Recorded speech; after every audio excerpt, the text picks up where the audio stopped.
Hello student, आज के इस वीडियो में हम लोग कक्षा 10th की हिंदी व्याकरण में पद परिचय के आगे के भाग को पढ़ेंगे।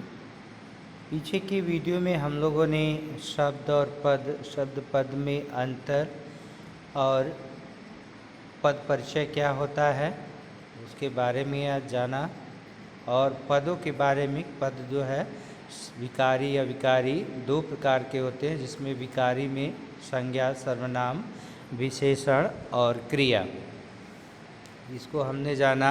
अब हम देखते हैं संज्ञा के विकारी तत्व, यानी जो संज्ञा में विकार उत्पन्न होते हैं वो किस कारण से होते हैं। तो संज्ञा के विकारक तत्व के बारे में यहाँ जानेंगे। तो जैसा कि हम लोग पीछे पढ़े हैं कि संज्ञा के विकारक तत्व में कि संज्ञा में विकार क्यों उत्पन्न होता है। तो संज्ञा में विकार जो है लिंग, वचन, काल आदि के कारण होता है। तो वही कह रहा है यहाँ पर कि संज्ञा के विकारक तत्व निम्नलिखित हैं, जिसमें लिंग है। तो संज्ञा शब्द विकारी होते हैं। संज्ञा का एक विकारक तत्व है लिंग। लिंग का परिचय इस प्रकार है, वाक्य में प्रयोग करते समय लिंग के अनुसार संज्ञा के रूप में परिवर्तन हो जाता है। शब्द के जिस रूप से यह पता चले कि वह स्त्रीवाची है या पुरुषवाची, उसे लिंग कहते हैं।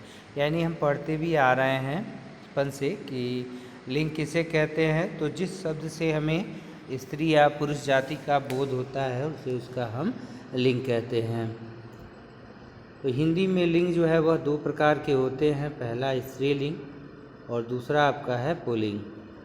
अधिकांश प्राणियों के लिंग पहले से निर्धारित होते हैं और प्रत्येक भाषा भाषी इसे परंपरा से ही सीख लेता है, मगर अप्राणीवाचक संज्ञाओं के लिंग निर्धारण में कठिनाई आती है। इसके लिए हर भाषा में अपने अपने नियम बनाकर कोई एक लिंग निश्चित कर लिया गया है। जैसे हिंदी में देशों, पर्वतों, पेड़ों, दिनों, महीनों, अनाजों, ग्रहों, समुद्रों, धातुओं, यंत्रों, यानों आदि के नाम अधिकतर जो है पुल्लिंग होते हैं। यानी इन सबों के नाम जो है अक्सर पुल्लिंग होते हैं। नदियों, भाषाओं, लिपियों, तिथियों आदि के नाम तथा अधिकांश ईकारांत शब्द स्त्रीलिंग के रूप में प्रयुक्त होते हैं। कुछ संज्ञा शब्द स्त्रीलिंग और पुल्लिंग दोनों रूपों में प्रयोग होते हैं। इन्हें उभयलिंगी कहा जाता है। जैसे प्रधानमंत्री, राष्ट्रपति, राजपूत, सभापति, मंत्री आदि उभयलिंगी शब्द हैं। हिंदी में कुछ मूल पुल्लिंग शब्दों में प्रत्यय लगाकर स्त्रीलिंग शब्द बनाए जाते हैं। जैसे सेठ, सेठानी, पंडित, पंडिताइन, प्रत्यय लगा के हम शब्द बना देते हैं। जैसे पंडित में आइन प्रत्यय और सेठ में आनी प्रत्यय लगा हुआ है, जिससे सेठ में आनी प्रत्यय सेठानी है और पंडित में आइन प्रत्यय से पंडिताइन। या चूहा है, चूहिया, इया प्रत्यय। सुनार, सुनारिन, इन प्रत्यय। गायक में इका प्रत्यय गायिका। शिष्य में आ प्रत्यय शिष्या। मोर में ई प्रत्यय मोरनी। बेटा में भी ई प्रत्यय लग के बेटी आदि। हिंदी में कुछ शब्द नित्य स्त्रीलिंग और नित्य पुल्लिंग होते हैं। ऐसे शब्दों में नर या मादा जोड़कर उनके स्त्री पुल्लिंग या स्त्रीलिंग शब्द बनाए जाते हैं। जैसे भेड़िया, मादा भेड़िया, मक्खी, नर मक्खी आदि। अप्राणीवाचक संज्ञाओं का लिंग निर्धारण उनके साथ लगने वाली क्रिया या विशेषण में भी होता है। जैसे आम कच्चा है, रोटी कच्ची है, विशेषण से। कुर्सी गिर गई, पंखा गिर गया, क्रिया से।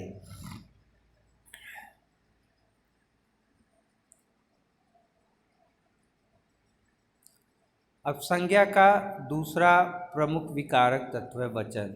देखिए अभी तो हम लोग लिंग को जान रहे थे, ये जो है इस लिंग की वजह से जो है संज्ञा पर प्रभाव पड़ता है और उसका रूप बदलता है, विकार उत्पन्न होता है संज्ञा में लिंग के कारण। अब देखिए दूसरा कारण उसका प्रमुख है वचन, नंबर्स। संज्ञा का दूसरा प्रमुख विकारक तत्व है वचन। वचन का संक्षिप्त परिचय इस प्रकार है। शब्द के जिस रूप से उसके एक या अनेक होने का बोध होता है उसे वचन कहते हैं। यानी नंबर्स का ज्ञान हो, जिस शब्द से हमें ये पता चले कि वह एक है या अनेक है तो उसको हम वचन कहते हैं। हिंदी में वचन का ज्ञान होने के लिए शब्द के लिंग का सही ज्ञान होना आवश्यक है, क्योंकि स्त्रीलिंग और पुल्लिंग शब्दों के बहुवचन बनाने के नियम अलग अलग होते हैं। जैसे पुल्लिंग शब्दों के बहुवचन रूप कुछ इस प्रकार बनाते हैं। छाता, इसमें ए जोड़ देते हैं, छाते हो जाएगा। लड़का में ए जोड़ेंगे, लड़के हो जाएगा। घोड़ा में ए जोड़ेंगे, घोड़े हो जाएगा। स्त्रीलिंग शब्दों के बहुवचन रूप कुछ इस प्रकार बनते हैं। जैसे माता, माताएं, लड़की, लड़कियां, पुस्तक, पुस्तकें, चूहिया, चूहियां आदि। आदर का भाव व्यक्त करने के लिए एक वचन की संज्ञा या सर्वनाम के साथ भी हम बहुवचन का प्रयोग करते हैं। जैसे गुरुजी आ रहे हैं। प्राण, केस, हस्ताक्षर, समाचार, होश, दर्शन आदि संज्ञाएं सदैव बहुवचन में प्रयुक्त होती हैं। जनता, भीड़, वर्षा, आग, पानी, वायु आदि संज्ञाएं सदैव एक वचन में प्रयुक्त होते हैं। भाववाचक संज्ञाएं जैसे प्रेम, सत्य, झूठ, यौवन, घृणा आदि एक वचन में प्रयुक्त होती है। द्रव्य या धातु का बोध कराने वाली संज्ञाएं भी एक वचन में प्रयुक्त होती हैं। जैसे तेल, पानी, शहद, सोना, पीतल, लोहा आदि। तीसरा देखिए संज्ञा का जो विकारक तत्व है, पहला तो लिंग, दूसरा वचन, तीसरा कारक। कारक देखिए कारक क्या है, किसको हम कहते हैं। कारक हम पढ़ते आ रहे हैं पीछे के क्लासेस से, कक्षाओं से। एक कारक है क्या? देखिए कारक का व्याकरणिक अर्थ जो है संज्ञा या सर्वनाम की वह स्थिति जो वाक्य में क्रिया के साथ उसका संबंध बताती है। वाक्यों में प्रयुक्त संज्ञा या सर्वनाम पदों का क्रियापद के साथ विभिन्न प्रकार का संबंध होता है। इस संबंध को बताने के लिए संज्ञा या सर्वनाम पदों के साथ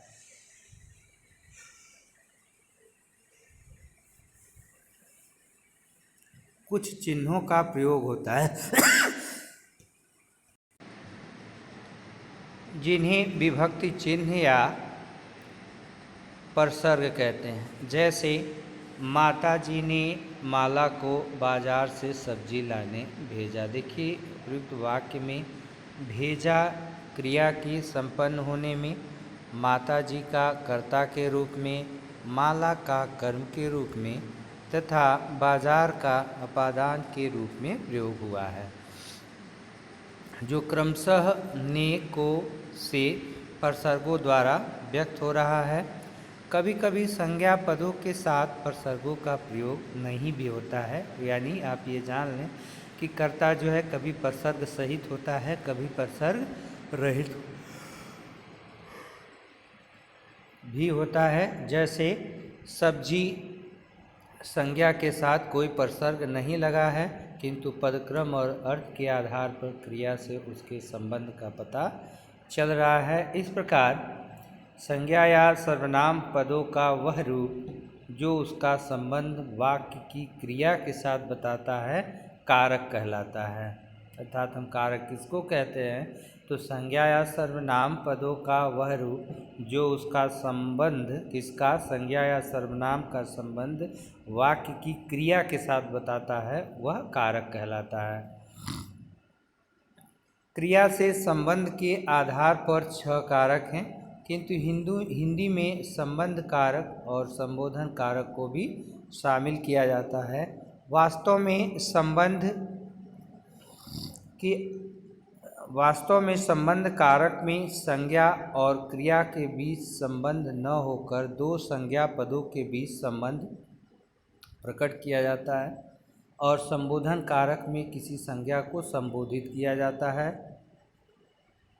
जैसे राम की माताजी बीमार हैं, तो राम की माताजी बीमार है संबंध कारक है, और आप जानते हैं यहाँ का के की जो आया हुआ है प्रसर्ग, तो की है यहाँ पर, यह संबंध कारक का जो है चिन्ह है, का के की और रा रे री। दूसरा सेंटेंस देखें, ऐ लड़के यह क्या कर रहे हो, यानी ये संबोधन कारक है। हिंदी में कारकों के निम्नलिखित 8 भेद माने जाते हैं। 8 भेद कौन कौन है? एक कर्ता कारक, जो क्रिया को करने वाला, इसका प्रसर्ग ने होता है या बिना किसी प्रसर्ग के, यानी मैंने पहले ही बताया है कि कभी जो है यह प्रसर्ग रहित होता है और कभी जो है प्रसर्ग सहित होता है। तो कई बार से को प्रसर्गों का भी प्रयोग मिलता है, होता है यहाँ पर। अब है कर्म कारक, जिस पर क्रिया का फल जो है पड़ता है, और इसका चिन्ह जो है कर्म कारक का को है। करण कारक, क्रिया का साधन प्रसर्ग से या के द्वारा, और संप्रदान कारक, जिसके लिए क्रिया की जाए, यानी प्रसर्ग है इसका के लिए या को, इसमें देने का भाव होता है। अपादान कारक, जिससे अलग होने का भाव प्रकट हो, प्रसर्ग से। संबंध कारक, क्रिया से अलग किसी अन्य संज्ञा पद से संबंध, प्रसर्ग का के की और रा रे री ना नी ने आदि। अधिकरण कारक है, क्रिया के होने का स्थान, समय या आधार, प्रसर्ग में पर होता है, में पे पर अधिकरण कारक का चिन्ह है। 8वां आपका है संबोधन कारक, संज्ञा को बुलाने या पुकारने के अर्थ में प्रसर्ग इसका है अरे, ओ, ए, हे आदि। देखिए संप्रदान और कर्म कारक में अंतर, क्योंकि संप्रदान का भी को होता है और कर्म का भी को होता है, लेकिन इसमें अंतर क्या है? संप्रदान में देने का भाव छुपा होता है और किसी के कुछ के लिए कुछ करने का, और कर्म जो है यह को इसका चिन्ह है। कर्म और संप्रदान दोनों कारकों में को प्रसर्ग का प्रयोग होता है, किंतु दोनों में बहुत अंतर है। जैसे कृष्ण ने अरुण को पढ़ाया, तो इस वाक्य में अरुण को कर्म कारक है, क्योंकि पढ़ाना क्रिया का फल उसी पर पड़ रहा है। कृष्णा ने अरुण को अंग्रेजी पढ़ाई, तो इस वाक्य में अंग्रेजी कर्म कारक है और अरुण को संप्रदान कारक, अरुण को जो है वह संप्रदान कारक।